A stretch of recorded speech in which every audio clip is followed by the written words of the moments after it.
नमस्कार दोस्तों, मैं राजकुमार मौर्य प्रखर इंडिया यूट्यूब मंच पे आपका स्वागत है। उत्तर प्रदेश की 10 विधानसभा सीटों पर उपचुनाव होना है। इन 10 विधानसभा सीटों को लेकर एक अलग तरह का सर्वे आ चुका है, जिस सर्वे में समाजवादी पार्टी के प्रत्याशी और भारतीय जनता पार्टी के प्रत्याशी के बारे में बताया गया है कौन सा प्रत्याशी सबसे अधिक लोकप्रिय होगा।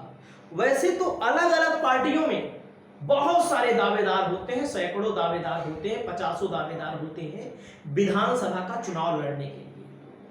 और मैं सबसे पहले स्पष्ट कर दूं, चुनाव कब होगा। चुनाव की जो प्रक्रिया है दोस्तों, नियम के मुताबिक 6 महीने के अंदर, जब से पद खाली हो 6 महीने के अंदर चुनाव हो जाना चाहिए। जैसे आप देखेंगे तो पिछली बार जब 2019 में लोकसभा चुनाव का रिजल्ट आया था तो उसके 6 महीने के अंदर विधानसभा का उपचुनाव हो गया था, लेकिन इस बार लेट हो रहा है। इसलिए लेट हो रहा है क्योंकि 4 नवंबर तक आप मानिए कि प्रक्रिया समाप्त हो जानी चाहिए।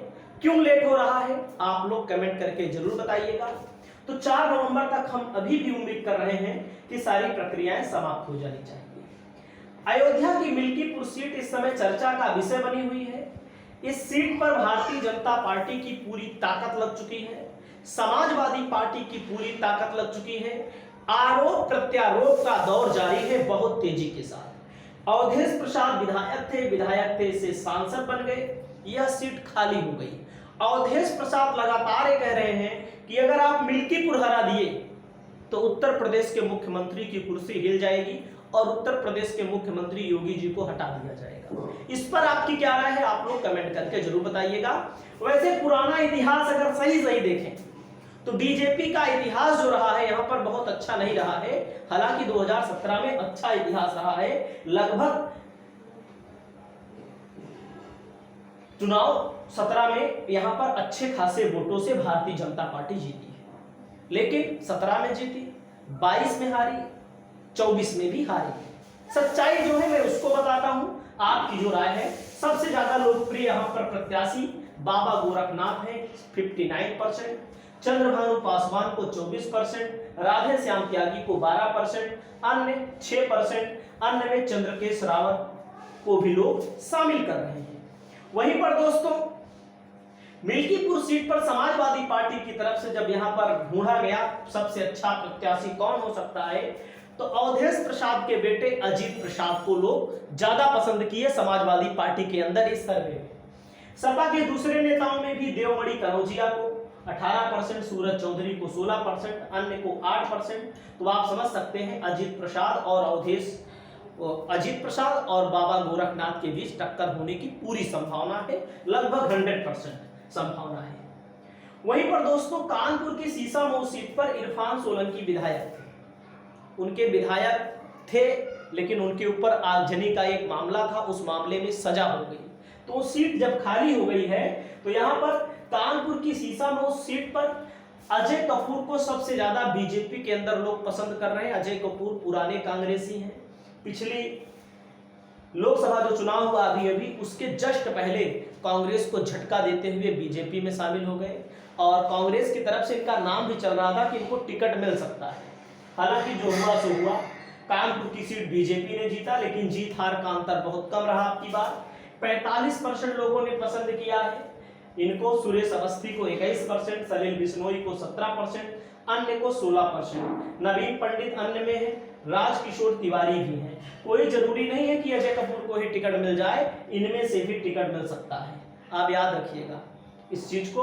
और सीसामऊ की सीट पर समाजवादी पार्टी की तरफ से जब सर्वे का आया तो नसीम सोलंकी को सबसे ज्यादा 58% लोग पसंद कर रहे हैं। सपा के दूसरे नेताओं में सतीश निगम को 33% लोग, फजल महमूद को 4%, अन्य 5%। नसीम सोलंकी इरफान सोलंकी की पत्नी है। पिछली बार जब भी चुनाव हुआ है 3 बार से लगातार इरफान सोलंकी यहां पर चुनाव जीते, उसके पहले कांग्रेस यहां पर चुनाव जीती। कुल मिलाकर के 25 सालों के इतिहास को देखेंगे, भारतीय जनता पार्टी की लहर जैसे 17 में लहर थी, 22 में हम नहीं कह सकते लहर थी, जीती भले, लेकिन 22 में लहर नहीं थी, जीत गई। लेकिन यहाँ पर बीजेपी का पलड़ा जो है कमजोर है। यहाँ पर 42 से 45, 47, 48, कुछ लोग कहते हैं 50% भी मुस्लिम आबादी है सीसामऊ की सीट पर। तो बीजेपी को जीतना मुश्किल लगता है हमको, आपको अच्छा लगता हो तो आप लोग बताइएगा।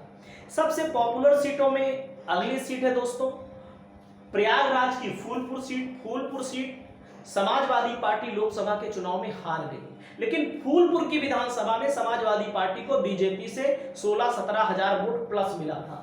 तो यहां से बीजेपी की ओर से सबसे ज्यादा नागेंद्र पटेल को पसंद किया जा रहा है 41%, और भाजपा में दूसरे नेताओं में यूबी यादव है 32%। और मैं आपको जानकारी के लिए बता दूं ये फूलपुर की विधानसभा यादव मुस्लिम पटेल बाहुल्य है, यादव मुस्लिम पटेल बाहुल्य है, याद रखिएगा।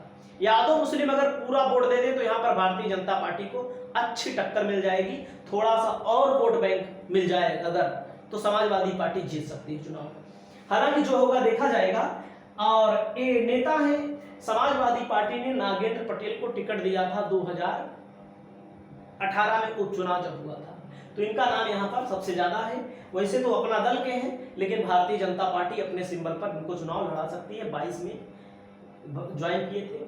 समाजवादी पार्टी की तरफ से अमरनाथ मौर्य को सबसे ज्यादा 37% लोग यहाँ पर पसंद कर रहे हैं कि हमें अमरनाथ मौर्य को टिकट मिलना चाहिए। और सपा के दूसरे नेताओं को धर्मराज पटेल को 36%, मुजबा सिद्दीकी को 19%, अन्य को 9%। अमरनाथ मौर्य कौन है? 2024 के लोकसभा चुनाव में लड़े थे, बीजेपी से केवल 4300 वोटों से चुनाव हारे हैं लोकसभा में, लेकिन इस फूलपुर में 16-17 हजार वोट इनको ज्यादा मिला था। तो इनके ऊपर दांव लगा सकती है। लेकिन एक थ्योरी ये भी कहती है कि क्या कोई जरूरी नहीं है कि जिनको लोकसभा में लड़ाया गया उनको विधानसभा में ही लड़ाया जाए। हो सकता है इनको रोक लिया जाए आने वाले 2029 के चुनाव के लिए, आने वाले 2027 के चुनाव के लिए, क्योंकि वैसे भी समाजवादी पार्टी के समर्थित कार्यकर्ता हैं। लेकिन देखते हैं किसको टिकट मिलेगा, लेकिन ज्यादा लोग पसंद कर रहे हैं। वहीं पर गाजियाबाद की सदर सीट पर संजीव शर्मा, गाजियाबाद की सीट है जो हकीकत तो यही है बीजेपी बहुत मजबूत है, यहाँ पर बीजेपी को हराना नामुमकिन सा लगता है हमारी नजर में। संजीव शर्मा को 54% लोगों ने पसंद किया है। भाजपा के दूसरे नेताओं को आशु वर्मा को 19%, अशोक मोंगा को 10%, अन्य को 17%, अन्य में मयंक गोयल है। तो संजीव शर्मा कौन है? भाजपा के महानगर अध्यक्ष हैं, लंबे समय में भाजपा से जुड़े हैं, नगर निकाय चुनाव में टिकट मांग रहे थे, नहीं मिला, लेकिन जुटे हुए हैं। तो संजीव शर्मा का नाम सबसे आगे है।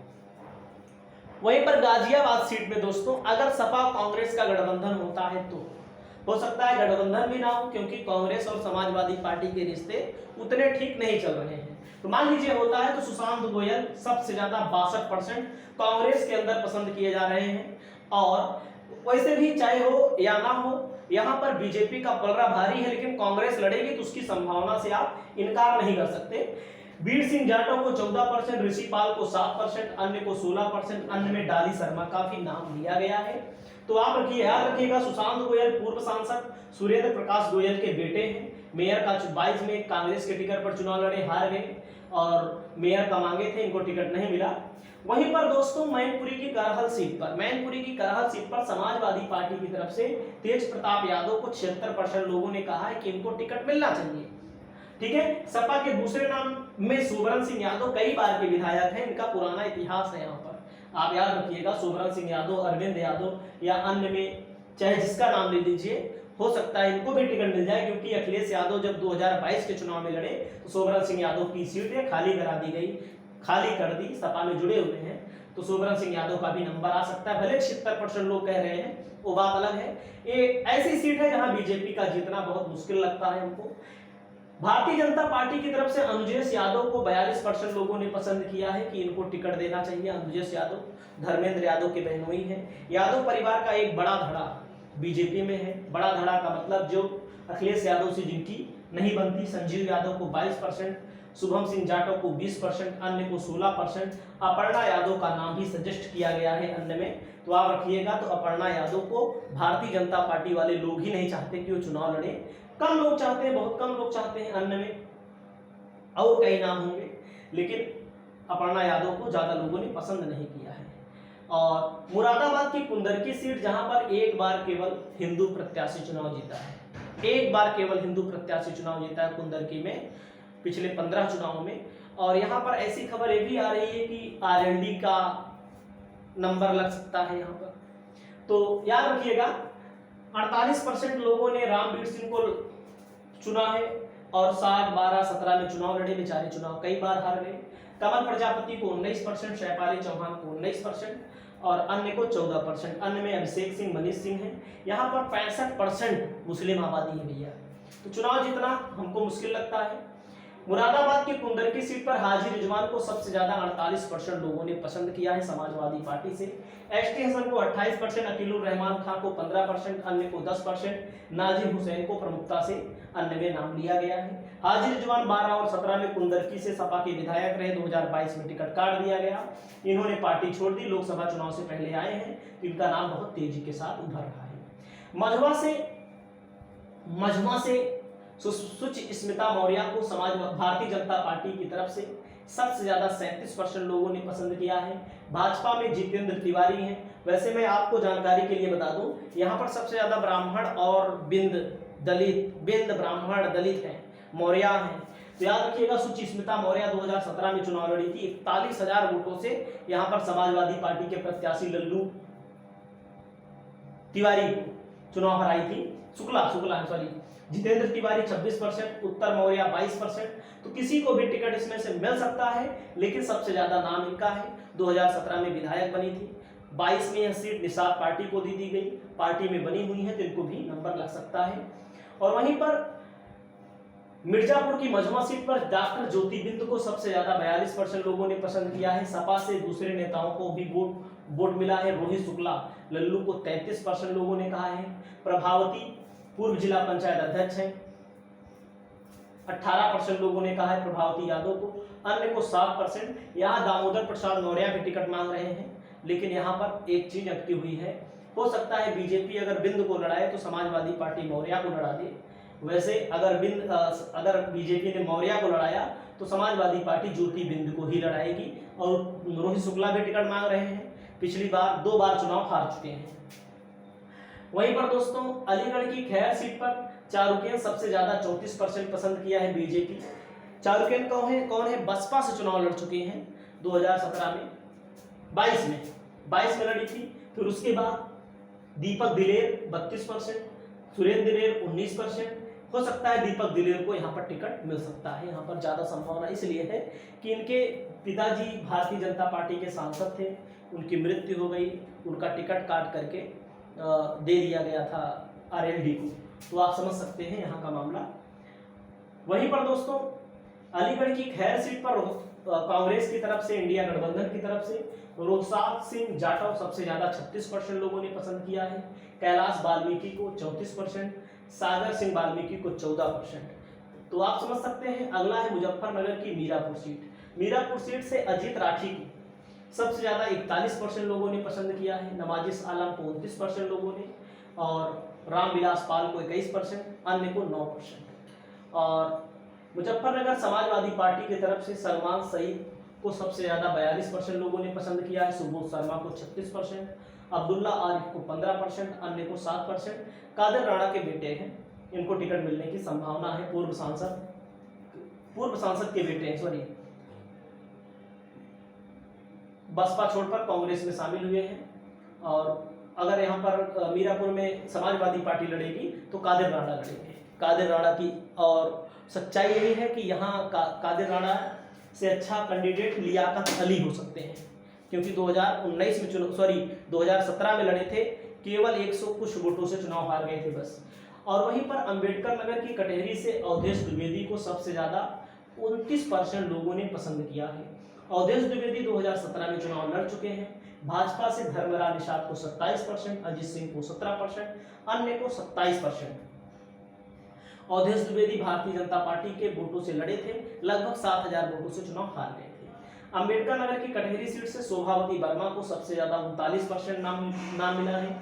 शोभावती वर्मा कौन है? लालजी वर्मा की पत्नी है। पत्नी या उनकी बेटी का नाम लगातार आप लोग देख रहे होंगे। शंखलाल मांझी है 24%, डीएम निषाद है 22%, अन्य में विशाल वर्मा का भी नाम लिया जा रहा है। वहीं पर दोस्तों आपकी क्या राय है? आप अपनी राय को बताइएगा। चैनल पर पहली बार आए हैं तो चैनल को सब्सक्राइब करिएगा। नमस्कार।